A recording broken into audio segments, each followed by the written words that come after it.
Welcome to Why I Left, a podcast exploring life-changing career moves. I'm your host, Brian Aquart.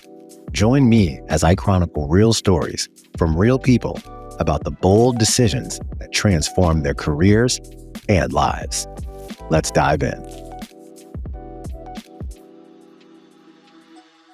Hello, and thanks for tuning in to this episode of Why I Left. Today, we're exploring a powerful story about moving beyond the boundaries of traditional roles and into the realm of public policy. I'm talking with Makini Chisolm-Straker, a physician by background who took a leap to systemic change.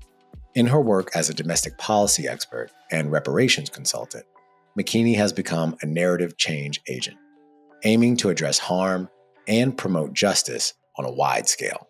Today, we'll discuss her journey, her mission, and how she's working to create a more equitable world.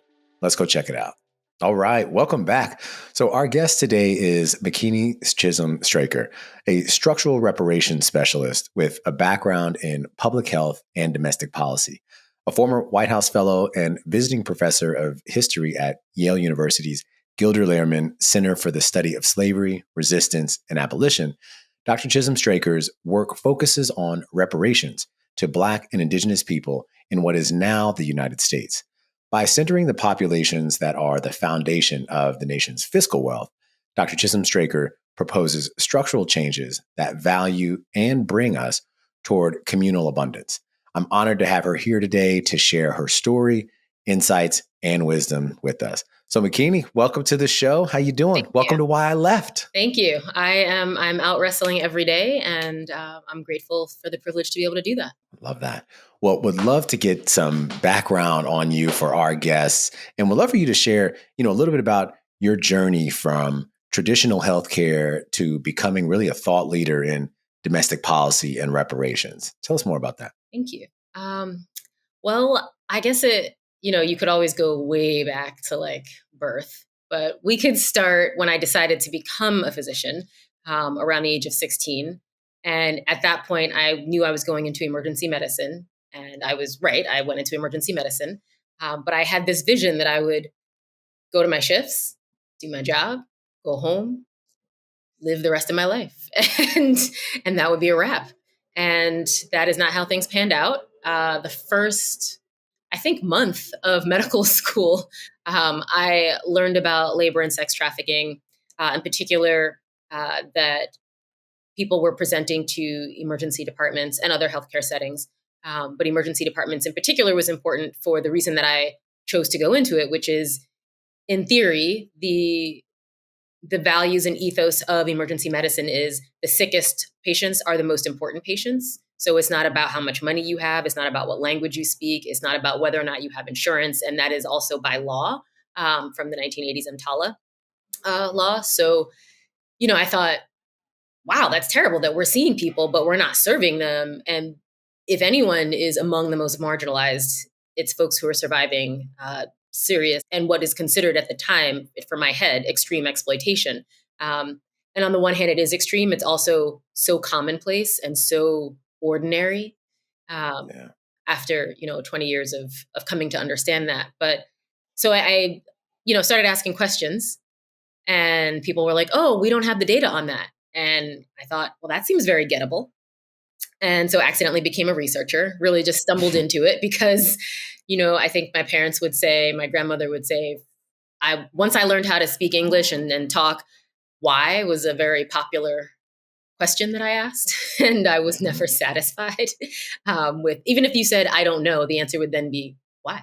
It sort of spiraled from there and got into public health research, as well as, continuing to see patients, learning in the emergency department as an emergency medicine resident, then doing a fellowship in global health, global emergency medicine under Dr. Rachel Moreski at Columbia University. And then, going out into the world as an attending and still doing this research, still doing this advocacy, all the things. And at some point, it becomes clear that it's not enough to ask why, because at some point it becomes clear, you have enough answers and things need to change. And research can inform policy, but research doesn't make policy.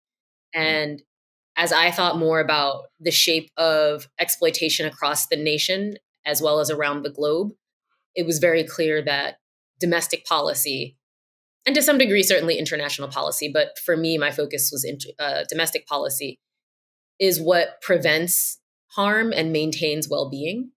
And you can't do that in a healthcare setting. We mitigate fallout. We find things early. We try to connect people who are not getting what they need to services, and all of that is important. But the frank truth is, if you're not getting what you need, we've already failed as a society, as a community, as a people. So preventing that failure is my interest in domestic policy. And then, as I focus more on what does anti-racism policy look like, what does anti-poverty policy look like, what does anti-patriarchy policy look like, and who is most marginalized in our current systems is people of color. And when I look at what it would take to change that, to change the shape of that, it wasn't just what we saw in Cuba with the revolution, which was a leveling of the playing field. That wasn't enough because I was there in 2022, and it was just after Russia had invaded Ukraine. And you could see that because of the relationship that Cuba has with Ukraine, supply shortages, food, gasoline. And when you looked at who was queuing up, it was Black and Mestizo folks. And so you see the same sort of colored pattern of disparity that we see in the US. And so I started to think about, why is that happening there in this socialist country? I mean, the US also engages in significant amounts of socialism. It's why we pay taxes. So to pretend otherwise is foolish, but we call it a capitalist democracy. And to a large degree it is. But it was like, oh, well, white Cubans can still inherit wealth. So you've got a cushion. And Cuba is now engaging in controlled capitalism. I'm not sure how long you can control capitalism for, but it became clear that until there are reparations, until you level up the starting point, leveling the playing field just isn't enough, because some people are going to have more cushion than others because they had a different starting point. So that's how I got to reparations. That's how I got to domestic policy. It was literally just following the data. Got it. And when you think about some of the pivotal experiences or even mentors that you've had, who and or what maybe influenced your focus now on systemic justice and reparations, which I think some of the Cuban example you've mentioned too, but for specifically Black and Indigenous communities? Honestly, the first mentors I have, I think potentially the first mentors most people have, are the people who raised you. And so it was the people who raised me. My parents and my father's mother were very on purpose about raising a brown child in a world that didn't want me to succeed, didn't expect me, more importantly, to succeed. And part of that success was knowing where I come from and who I come from, and feeling a sense of confidence in that. Not just pride, but like true, just humble confidence. So I would credit them as being my first mentors. And they never said, like, I played trumpet, when I was a kid. Why? I mediocre, like I wasn't out here Dizzy Gillespieing it up. Like I was just mediocre. Right. But, I played trumpet. I focused in fine arts for 8 years, which is expensive. Then went even deeper into black and white photography, 35 millimeter style, also expensive. Still only shoot film. Concentrated in religious studies in undergrad. And no one ever said, what are you doing? Why are you doing this? What job is this going to lead to? I only ever understood that I had to be of service. That was the work that needed to be happening along the way and in my career. Because that's what I saw my parents doing. That's what I saw Graham doing. And it was just sort of like natural, right? Like it was expected. It wasn't about the position or the title. It was about the work and the service. And so for me, even choosing emergency medicine was what is the most, for me, socially justice-oriented vehicle or specialty within medicine. If you're going to be a doctor, it's not enough to just be a doctor. How can you be of a special service to your community or the community?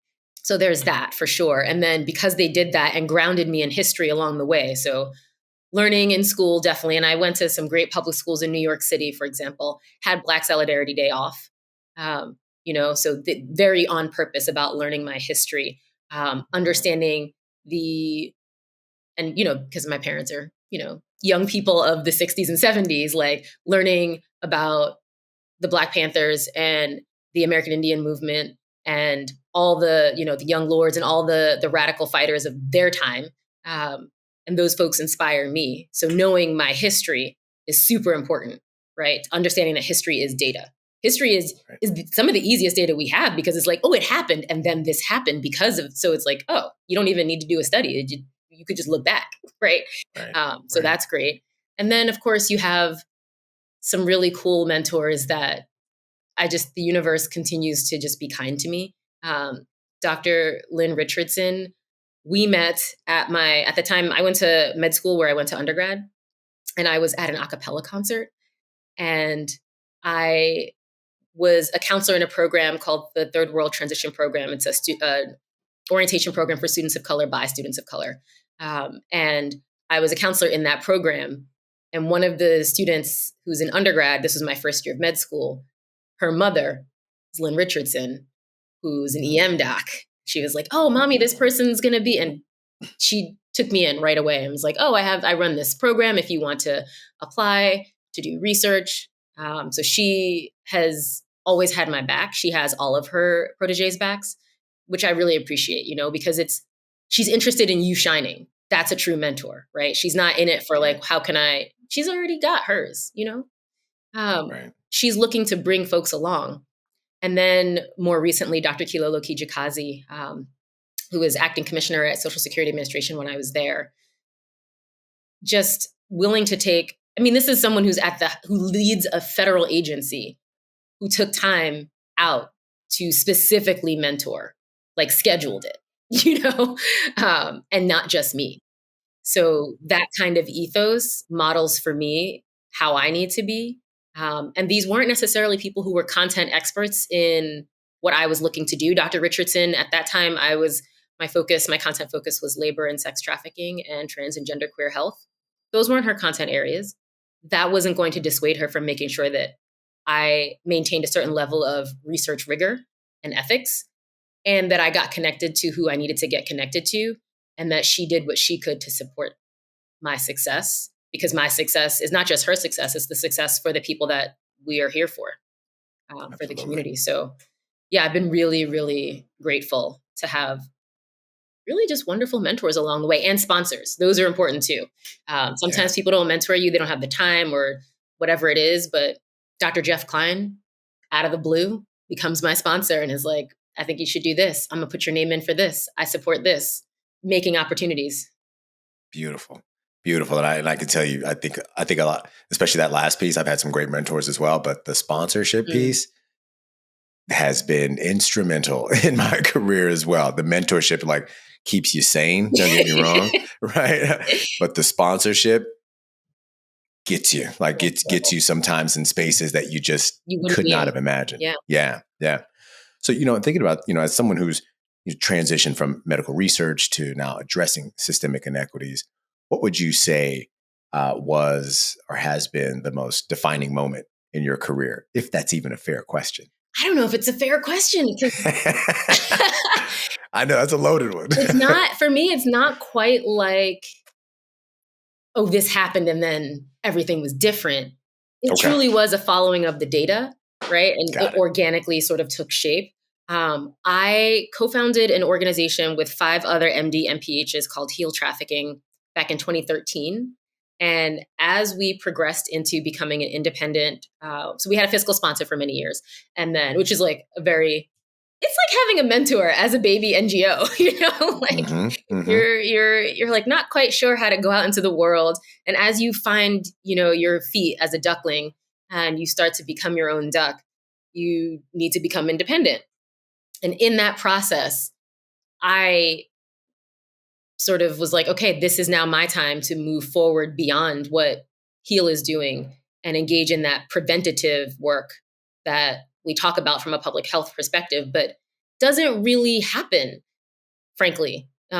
Public health, I think we've we miss an opportunity to really get involved in domestic policy beyond, increasing taxes on cigarettes or attempting to engage in like individual behavior change.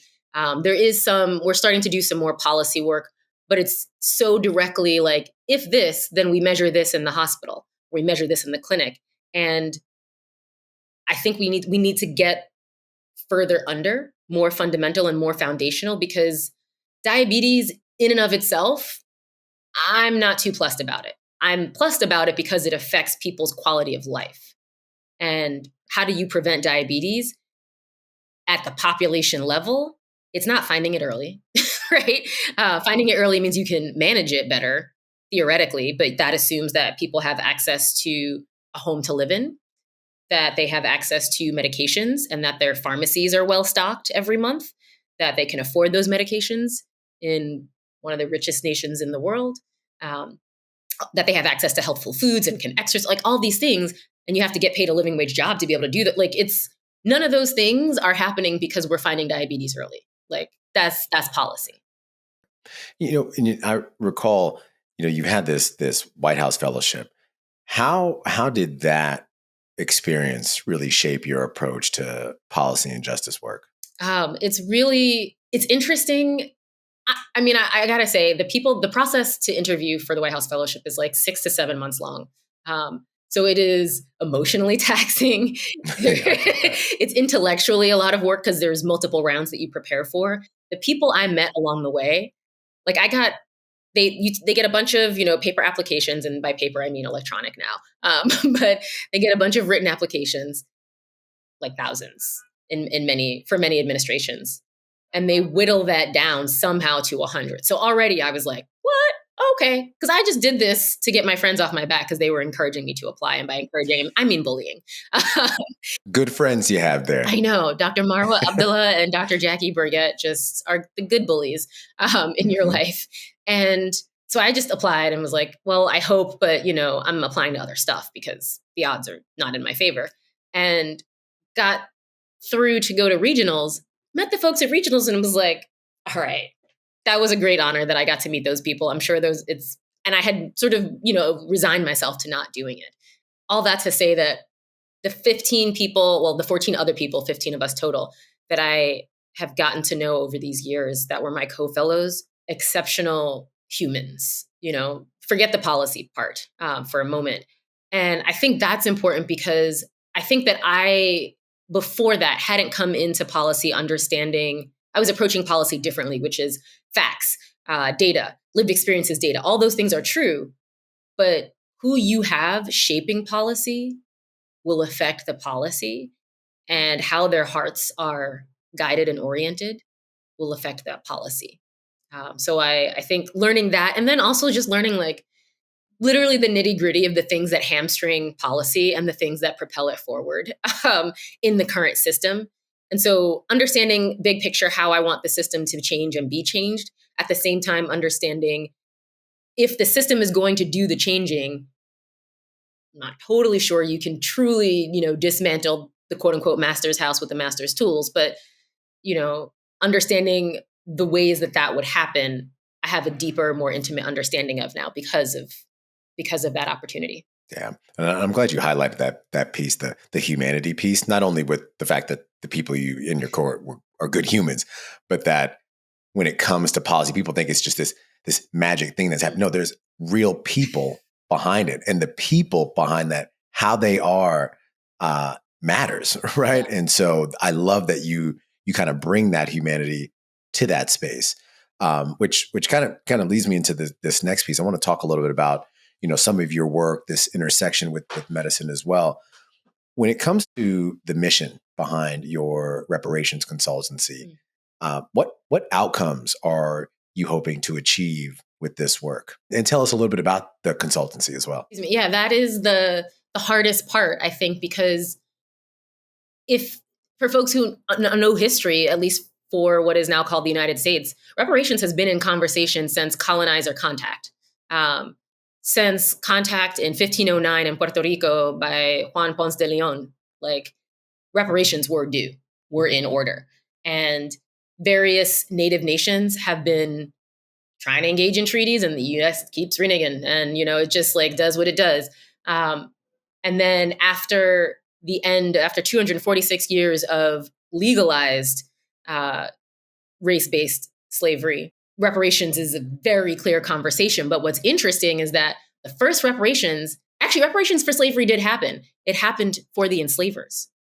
So, for example, in DC, Lincoln paid enslavers $300 for their lost property, right? So, like, reparations is very doable. It is very much about the will and the interest in doing it.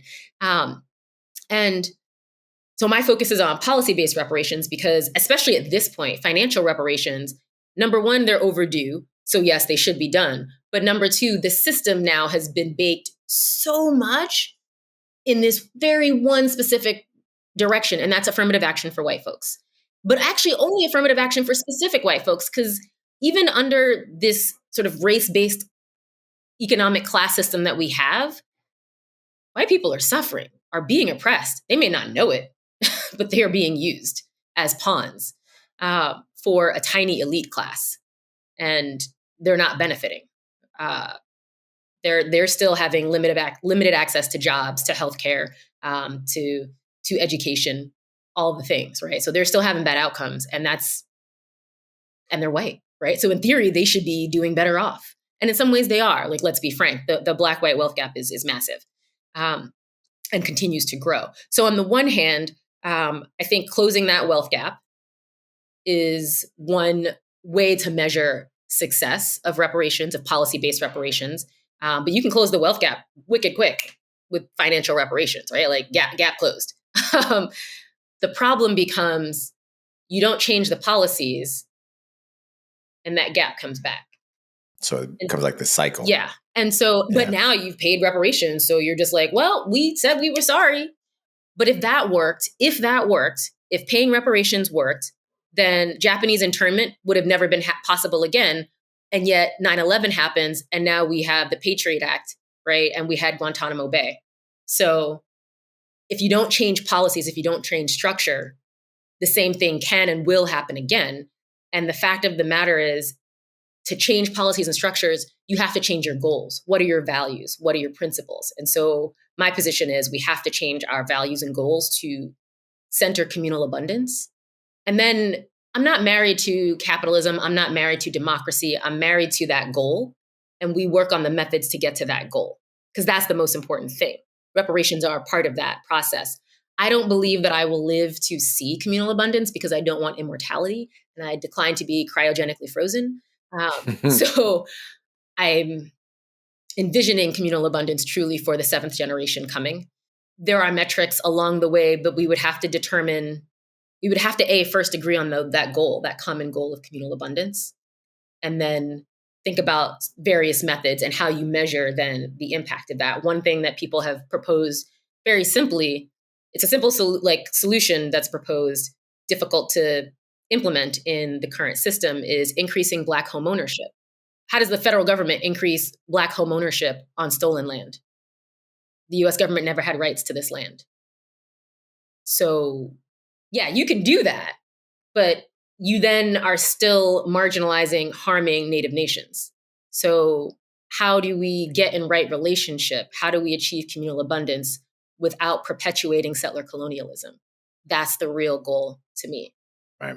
And this your role as like a policy advisor and an educator, really complement your work also as a physician, which I guess arguably you've kind of pivoted away from, kind of not, but it's a little dance, right? But so what unique perspective do they give you in each of these settings now? Because I see you in I hate to sit in the proverbial box, right? Mm-hmm. But I see you in a few different spaces here, each offering a great lens for the other, right? So talk a little bit about that. Yeah, I mean, it's not quite a panoramic because I don't have, that big of a view. I'm just one human. But it does offer me different perspectives. So, for example, doing policy work, but working per diem in emergency departments lets me be for 10 to 12 hours per shift Sometimes the shifts are longer, let's be honest. Um, you only get paid for those 12. Um, it's getting to be around people who are not talking heads, right? So in the policy space, largely surrounded by people who have at least one degree, usually too many, all of us. We have many degrees, who have been doing policy work in this way, in this space for this many years, this time period, and so have this way of thinking. Working in the emergency department, I get to be, and I would add that, most of my friends, most, not all of my friends, are similar to those talking heads in the sense of degreed and hold certain values that are similar to mine. So in some ways, it's an echo chamber, right? And you got to get out of that echo chamber to see what's happening in the bigger picture. The bigger picture happens in the emergency department, for example, where we see all comers, right? Like that, obligated by law, but also by our own ethos. So you see people who are living the policies that other people are talking about of like, yeah, all right, we're going to negotiate the budget and cut SNAP. Okay, now I get to take care of the people who don't have a way to eat. So yeah, that was what you needed to like negotiate the budget, but those were people's lives. So now I get to see that and try to be a part of mitigating that fallout. I also get to hear the things that people are saying to each other, while I'm typing notes or writing orders next to each other or to my face, um, and understanding how Trump got elected twice and knowing it was happening both times, knowing it was coming. So there's that. And I think then being in the policy space, I get to bring that knowledge, right, with me. Having done a lot of public health research, that actually broadens, I would say, my scope even bigger than both of those, because you reach out to various different people, right? So I've worked with law enforcement, I've worked with social workers, I've worked with advocates, I've worked with policymakers, I've worked with Joe Schmo, like, who just goes to work to pay the bills, and we're looking to reach out to that person for XYZ for the study, and they get involved because for whatever reason it was personal to them. And so all of those things impact all of my work, right? So in the emergency department, when I'm like, oh, we don't have a social worker today because it's a holiday or it's a night or a weekend, and I need to get this person connected to XYZ, I now have a much broader network than most clinicians do to reach out to try to help this one human survive a system that's frankly trying to kill them. Right. Yeah, Right. all the things impact all the things. Yeah, no, without a doubt. And I just continued as I hear you speaking about this theme of, you mentioned it earlier, like this theme of humanity throughout your work, and that it feels like because of the many lenses that you have, you're able to bring a lot of that humanity into the work, and or see the humanity and some of the effect of other people's work in the spaces in which you show up. Yeah. So that Thank I'm you. very intrigued by that. Some of the things you talked about with your reparations workshops, there you really explore, and I was so excited about this conversation because I could only imagine how complex this stuff is, right? And being involved in it. But you explore, one of the themes is around like holistic repair. Okay. How do you approach bridging understanding between organizations new to this type of work and those already engaged in racial justice in this way? That's a great question, because you would imagine that, and sometimes you would be right, but you would imagine that those who are already doing this work already know enough that we can just have the complex conversation. But something that I've learned from research is you have to start at the beginning every time. You might be able to go through it faster for certain populations and certain groups, but you have to start there to make sure that you're speaking the same language. That the word that I say when I say this, we all agree now, if only for this conversation, means this, right? And so for me, for reparations workshops, what that looks like is historical grounding. Because at big picture, what a lot of organizations and individuals within these organizations come with is a sense of it's the right thing to do. Every person's life has value, and all of those things are true.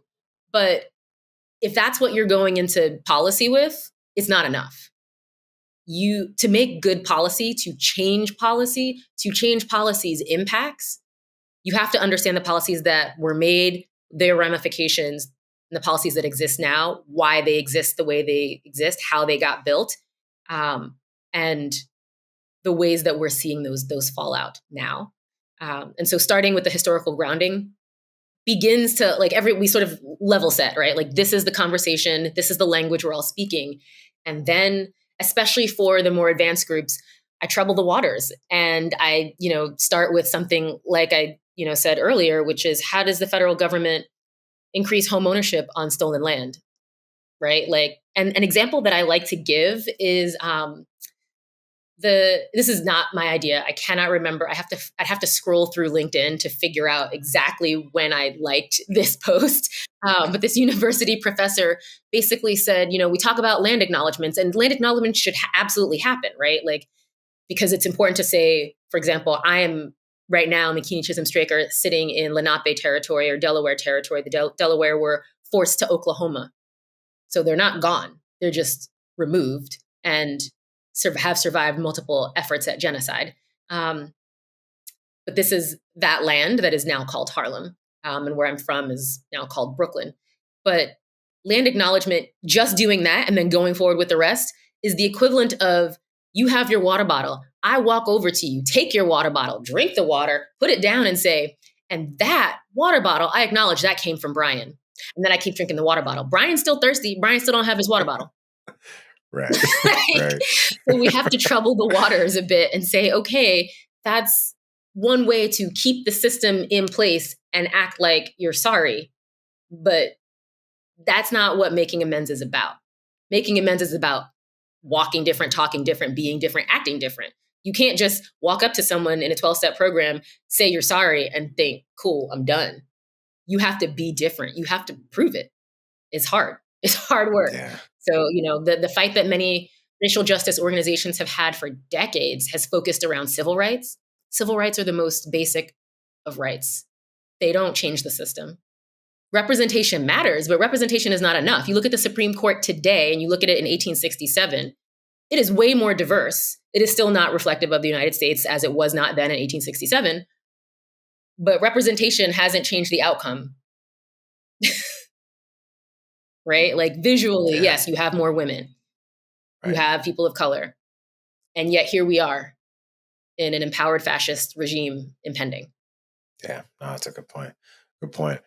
A part of the show that I really love getting out to the audience, I get a lot of feedback on this as well, is really this advice section. And I think as I've gotten to know you, read about your work, this shift towards purpose-driven work is something that really, really kind of rings loud as I think about, your background. So for listeners who are considering a career shift towards more purpose-driven work, what type of guidance would you give them to assess if it's the right move? It's definitely the right move. That's the first thing. If you feel like you're not on purpose, you got to get on purpose. Like, mostly because, and I'm not one of those people who's like, if you love your work, you'll never work a day in your life. That's not true. This is a capitalist society. Like, it is work. It's exhausting. Work is labor. That's okay. Like, I'm not saying work is bad. There is a certain amount that is too much, certainly. But get on purpose. But it's not that easy, right? You have mouths to feed. You have bills to pay. So the first thing I would do is say, do not blow up the ship you are on. Stay on that ship. Talk to a financial advisor. Like, these are just very logistical things. Like, as you're thinking about what is my purpose, where do I want to show up, still be your very best. Because number one, the work that you do matters. It affects people. Don't give it half, right? Because that hurts other people, but it also speaks about you. And that's not the kind of thing you want spoken about you. So still give your best in a way that keeps you safe, certainly. But you have to, I found that it's helpful to have a financial cushion in a capitalist society, right? Like, I still have to pay rent. I enjoy eating. Like, there are still things that you have to do. You still have to support a family.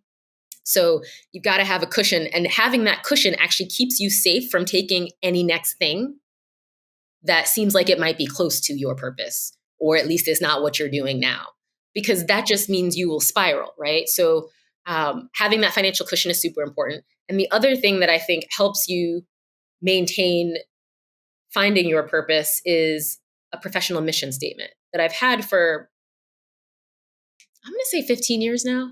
And it Nice. shifts to some degree, but the core of it stays the same, or has stayed the same for me.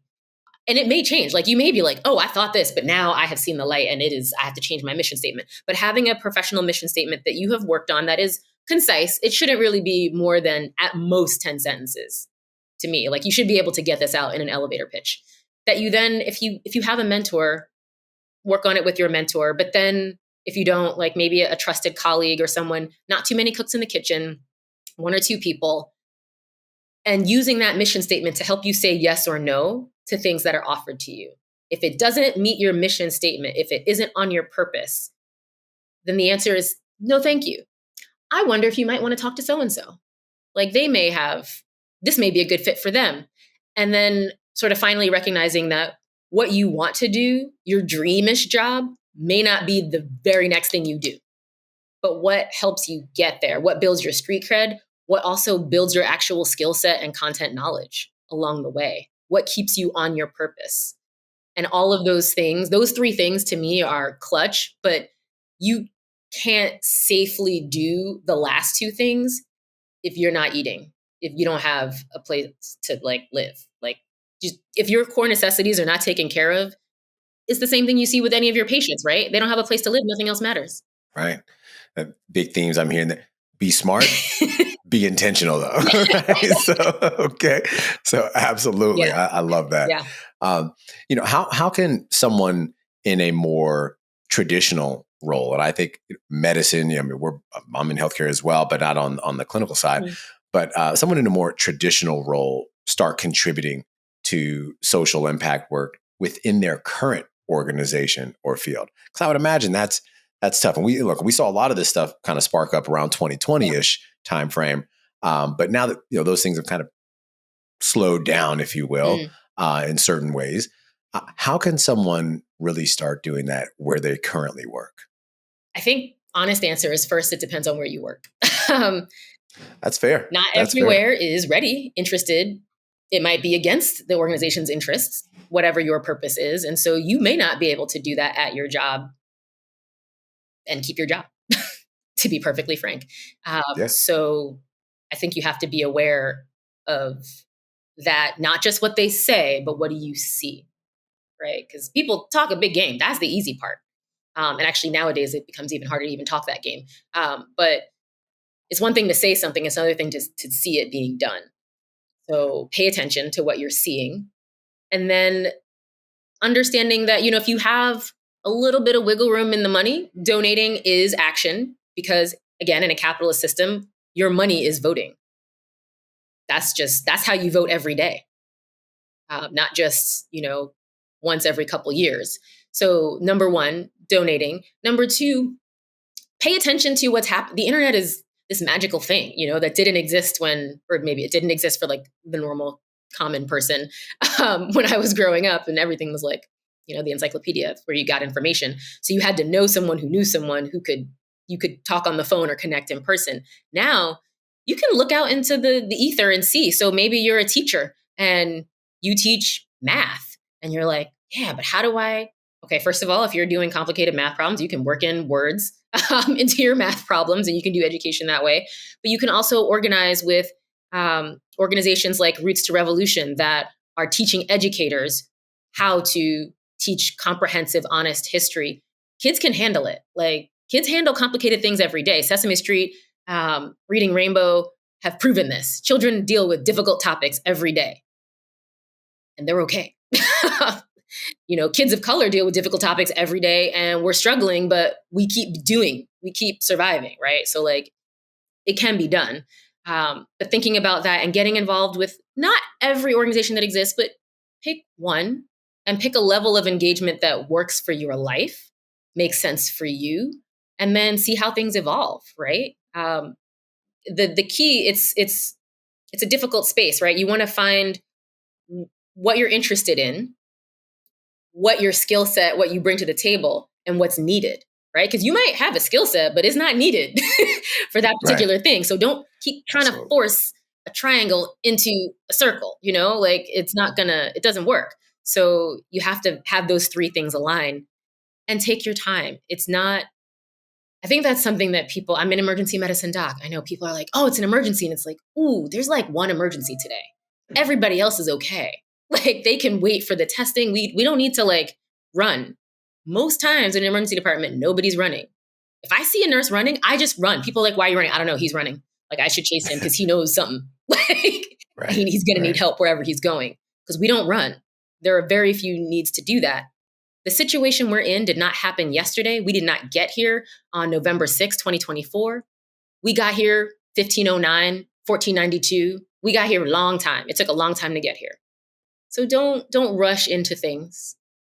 Do something. I'm not saying do nothing. I'm just saying you don't need to suddenly found an NGO. That's not really necessary. You don't need to become president. You don't have to donate all your money. Like Right. No, that easy. makes sense. And as you look towards your own future, right? What impact are you hoping to have as you look forward to these next few years? My two biggest desires, well, I should say three now. My first one is to survive the next 4+ years, to be frank. And that as many people as we can help survive because a lot of people, frankly, people are dying already. Another woman just died in Texas a couple days ago because she couldn't get the abortion care that she needed. So people are dying. So the goal, first and foremost, is to get as many of us through this as possible. Along the way, to help us understand what we're surviving for is narrative change work. And so I want my work to be useful in that effort of it is not just about reparations for one group. It is understanding that reparations for these two groups speak to our general collective understanding that communal abundance is what we are seeking. And reparations signify a changing how you do things, a changing of the relationship, moving forward in a good way. And doing that, having that narrative change work, being a part of that is essential to the policy work. The policy work just isn't possible. It's not feasible if we don't do the narrative change work. Those things can happen hand in hand via co-creation of policy with communities by hearing people's stories, helping them relate those stories back to historically grounding them to the policies that exist and have existed to create their stories, and helping them then create policies, develop policies, co-create policies that they'll support, number one, and number two, that will actually benefit not just them, having people see beyond themselves, seeing beyond their own children, but thinking about somebody else's grandchildren, because they're all our children. Yeah, no, I appreciate that. You know, it's one of those things you think about, like the surviving piece is something that's really just sticking with me. I'm just like, yeah, I'm praying for us all, right? I am praying for us all. This has been great, and I do an opportunity to just kind of flip the mic, if you will, and the proverbial mic, right? Yeah. And so what's one question you have for me that I can hopefully answer? I'm curious, as your podcast is, and maybe someone's already asked you this, I don't know. Okay. As your podcast is about why I or one has left, why have you stayed? Oh, great question. Oh, this is good. So as you were talking about some of the purpose-driven work and that advice to others, I couldn't help but think about my own journey in that space.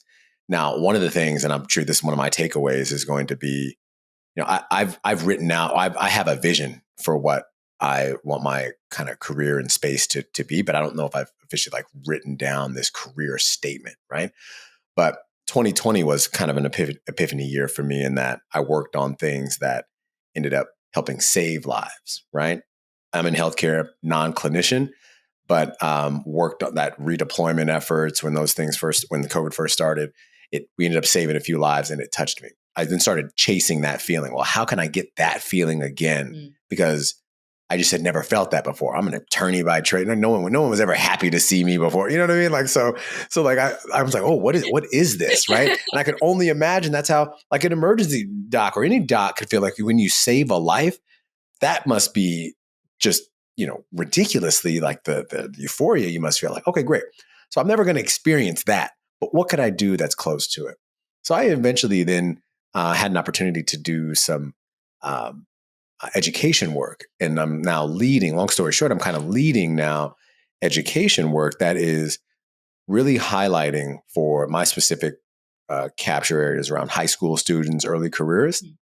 but really exposing them and showing them the opportunities that exist within healthcare. Mm.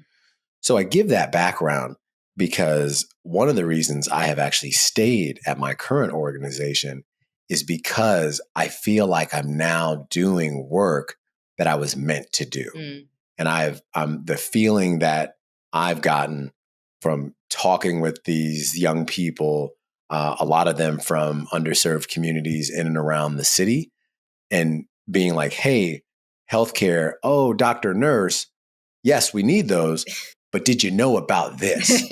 And then you watch light bulbs go off. You see learning happening. You put them in immersive experiences that's more than just their teacher telling them about this or someone Mm. from our organization saying, hey, this is what I do. X. No, I'm taking you to the hospital or I'm taking you to the site. I'm showing you this thing. That, Makini, I mean, that's got me going, right? And so what's funny, a few episodes ago, I had someone ask, about like what I do with the show and all that. And what's funny is at times, don't get me wrong, like I love doing this show and I feel as though maybe this could be something I take who knows where. They're like, well, why I'm staying here? Well, I could probably do this. I could still do this, but I am really getting fulfilled Mhm. in my day-to-day work Mm. because of the impact. To your point, it is not about me. I think about what you mentioned with your one of your mentors, right? I'm going to be fine personally. Like I will be okay. I've always found a way to be okay. But I think I owe it to myself and others to really try to help others get exposed to potential opportunities that could change their lives, their families' lives. So that's why I stayed. That is why I Thank stayed. you. I have Yeah. Thank someone I'm going to connect you to later, if that's all right with you, an Oh, educator who's a absolutely. career coach for high school students in New York. Oh, nice. So I feel like Absolutely. that's a great Absolutely. opportunity. Yes. No, please do. Please do. I love that. And what's funny is now that we're connected, I don't know if this is a good thing or a bad thing, but you'll probably see me a bit more because I'm like on this circuit, right? And so you'll see me like popping up in your feeds about, where is Brian today and all Yeah, these things. I love that. But yeah, so no, absolutely. Please connect us. So Awesome. I just want to say that this conversation was everything that I was hoping it was going to be. And so I am so happy that we were connected. And I just want to thank you for coming on the show. Got to give a shout to Cynthia That's Pong right. for connecting us. She too is on this season. So looking forward to that. And it's the beauty of, to me, when I think about how I end up getting referrals and things like that, it's what social media is really made for. Yeah. Not the nonsense stuff that happens, right? But making true, authentic connections. Yeah. So it's been a pleasure hearing your story. Would love for you to get a chance to share where our listeners can find you and support you. Awesome. Thank you. And thank you for inviting me, honestly. I know that Cynthia is the one who told me about the opportunity. So I appreciate that you were like, oh, yeah, we could talk. You seem remotely interesting. So thank you for the opportunity. Yeah. Absolutely. So if folks are on LinkedIn, that is maybe the easiest way to get the most up-to-date edition of RX Reparations or Prescription Reparations, which is a biweekly newsletter that I write. You can also find me on Medium, which is I think 5 editions behind. So I start at the beginning for each time I like start a new platform. And Substack is the newest. So whatever that math is, it's like 7 editions behind or 8 or something. I don't know. So yeah, you can find me there. I'm not actually on the social media otherwise. So that is it. If you Google me and find a way to email me, then you can also do that if you want to reach out if your organization is interested in reparations workshops. And stay tuned in some way in following me, not in a creepy way, just regular online like LinkedIn stuff. Following, I hopefully will be telling folks about a new thing that I'm really honored to be able to work on in the next couple weeks. Yeah. Awesome. Well, excited to hear about that, and definitely, once it's out there, happy to promote it on the show as well, just to get the word, continue to get the word out Thank there. you. Thank you. Absolutely. Well, thank you for that. And look, everybody, that'll do it for today's episode. Again, I want to thank Makini Chisolm-Straker for joining me today. I'll put all of her information in our show notes. I hope you all have a great week. Hope you learned something about just the different space, not only in healthcare, but policy work, reparations work that you may not have known before. So we'll definitely see you all next time. And Makini, thank you again for joining us. Thank you. Thanks for listening to Why I Left. Join us next time for more inspiring stories about growth, resilience, and transformation. Visit us online at www.whyileft.co. That's whyileft.co.